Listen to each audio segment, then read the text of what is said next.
Financial and Administrative Services Committee. On this committee are myself, Councillors Bressie, Councillor Flack, and Mayor Clayton. So we'll call the meeting to order, and I'll look for an adoption of the agenda, please. Councillor Flack. Thank you, Chair Palat. I move committee adopt the agenda as presented. Thank you for that motion. Mayor Clayton in favor.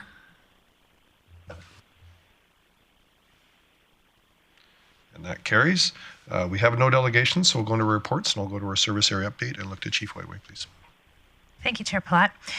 So brief update from the financial management team. Staff continue to focus on year-end procedures. We are moving into the final week of prep before the external auditors return for year-end fieldwork.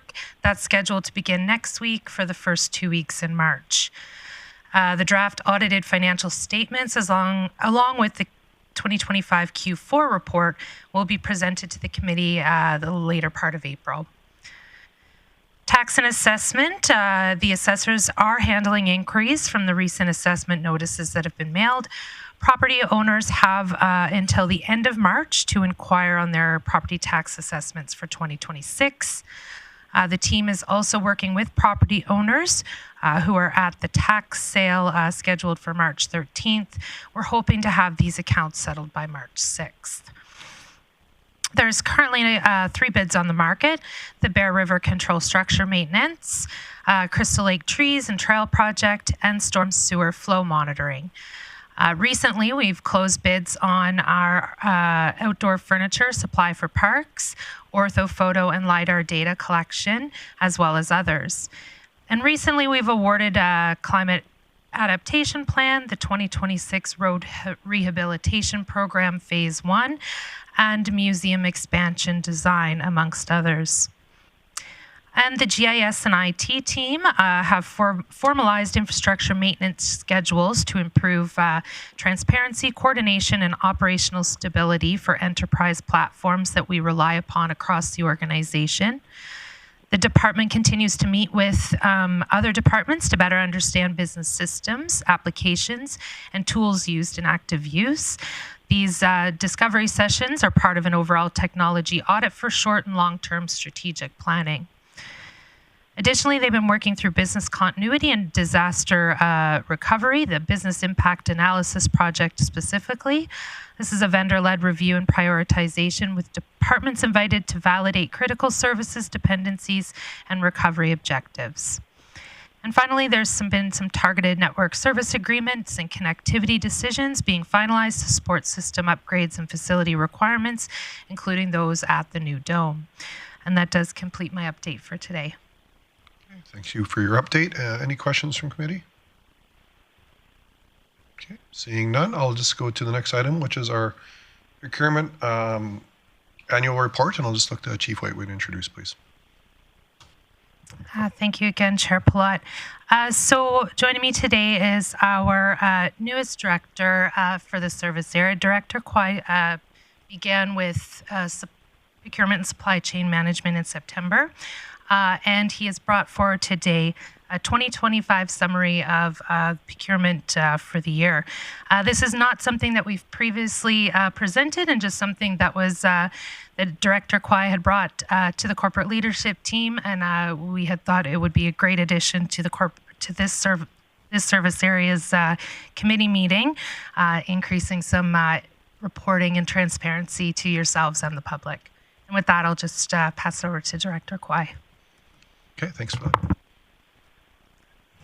Good morning, committee. I appreciate the opportunity to speak today. It is the purpose of this report is to provide the committee with an in-depth information about the city's procurement activities and how the procurement department supports city operations, capital delivery, and fiscal stewardship.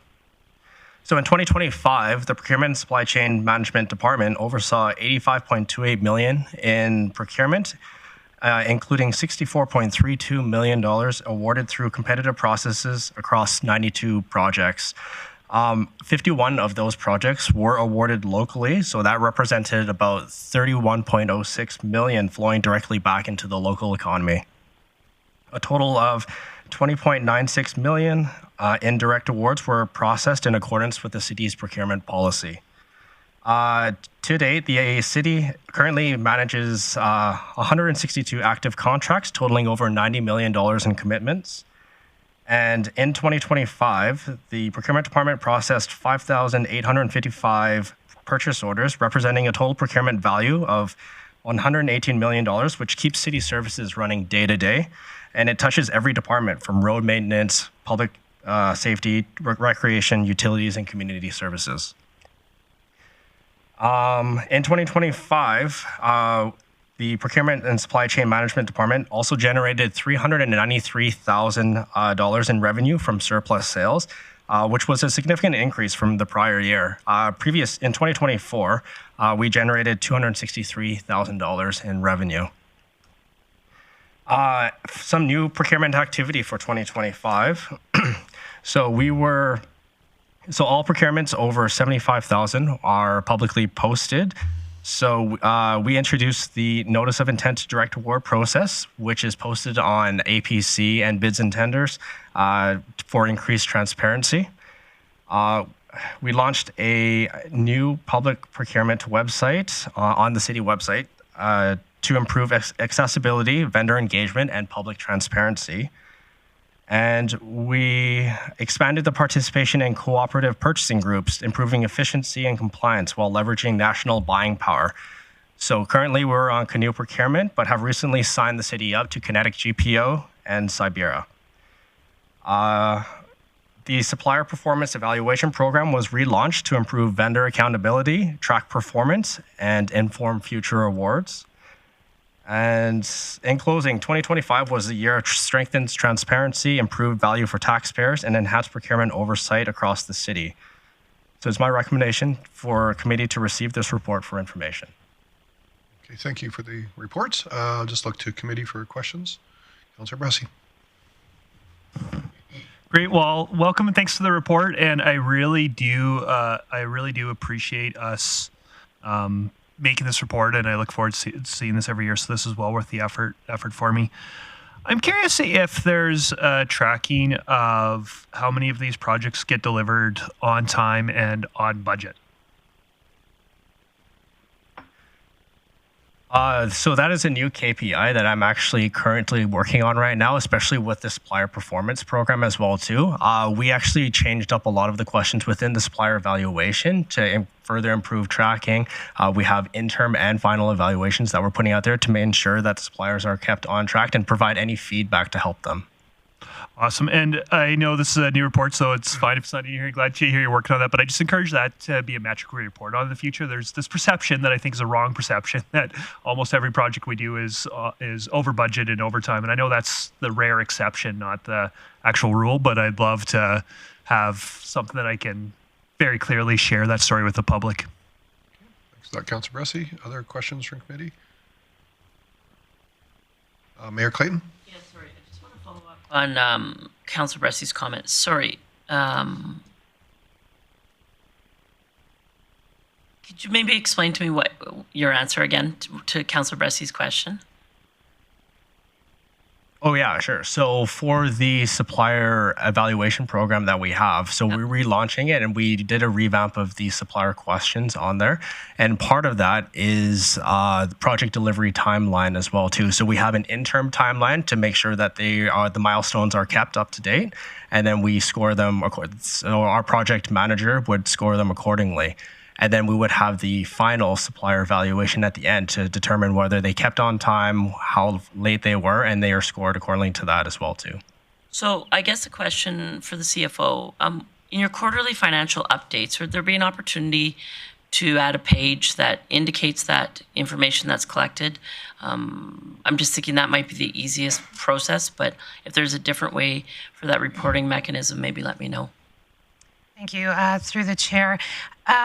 And we currently do project the on-budget differences at especially the Q2 is the report that you'd want to look at. I will work with Director Kwai on what we can add to that specifically for added information. Excellent. That's what I was thinking. Thank you. Councillor Bressy?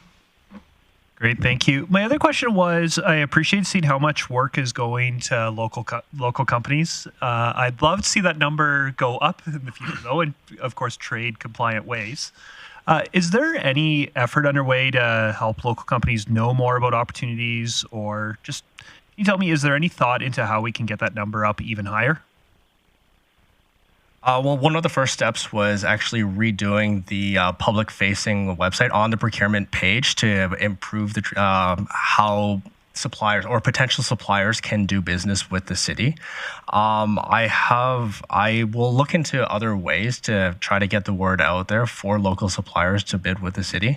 I know in the at the end of January, the federal government actually launched a Buy Canada policy. So it's something that I'm going to start looking into as well too, if we can do a Buy Grande Prairie policy or something like that.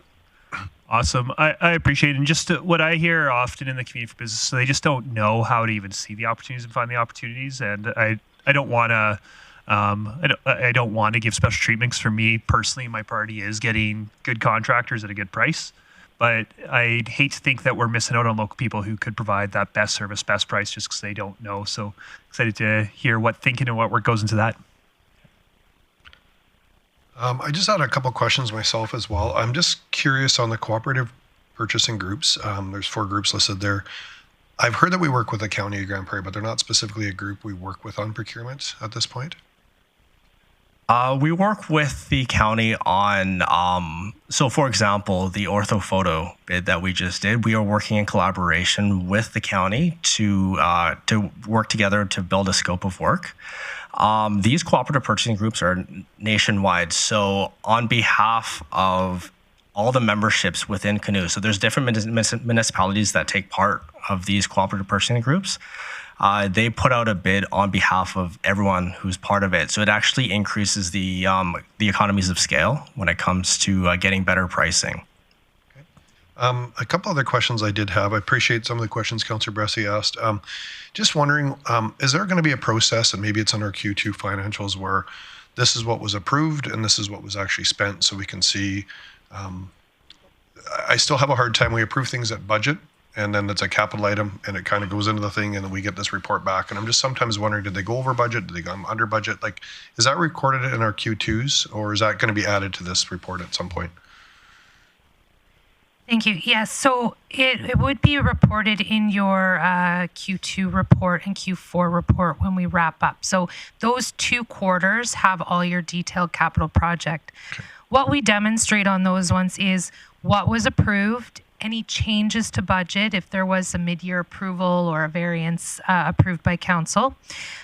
We also forecast the remaining costs to complete that project, any surplus or deficit on the projects reported, and the percentage of completed. And then once completed, it still remains on there to show that 100% before it drops off. Okay. And just for clarification, so if somebody were to bid on one of our projects, they come in with a bid, any change orders after that, do they still go against that bid, or where does that lie after that point? So somebody did a road rehabilitation project, it was $4 million, comes in at 3.6, but then there's change order. How do those change orders get reflected? It's something that I track within our e-procurement program. So we have what was initially awarded, and then we do keep tally of every single change order contract amendment that happens, and we tally it against what was approved as well too. So at the end of when the project is complete, we can actually go back to the project manager and let them know how much they were over or under project. And so is that something internally on any of ours that we would see that? Like if we see the big picture of $9 million, would it say original was $7 million and they had a bunch of change orders, or would it show up as just the $9 million? Thank you, through the chair. For our reporting, we would just show what council approved at the $9 million and what the estimated cost to complete. So perhaps at the start of the project, that's a little lower, but you would see the transition change for any change orders as we report on it. So finance has the same information that procurement does. So those 2 departments collaborate quite regularly to ensure that they've captured all change orders. But you wouldn't see the original based on our current reporting, any of the change order versus original bid. Any and all projects are still expected to be within budget. Okay. All right. Any other questions from committee? If not, I just look for a motion, please. Councillor Bressie. I am happy to move the committee receive this report for information, and again, really appreciate the increase in transparency. I appreciate this is a useful tool, so I appreciate it. Thanks for that motion. Discussion, please vote.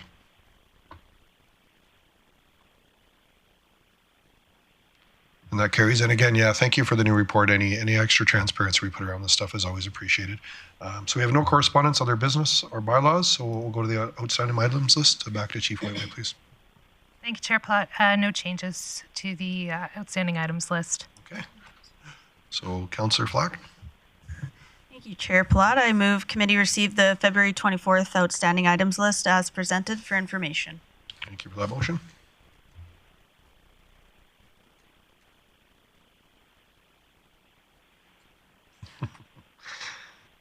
And that carries. And with that, we'll adjourn our Financial and Administrative Services Committee, and we'll be back momentarily for our next committee. Thank you.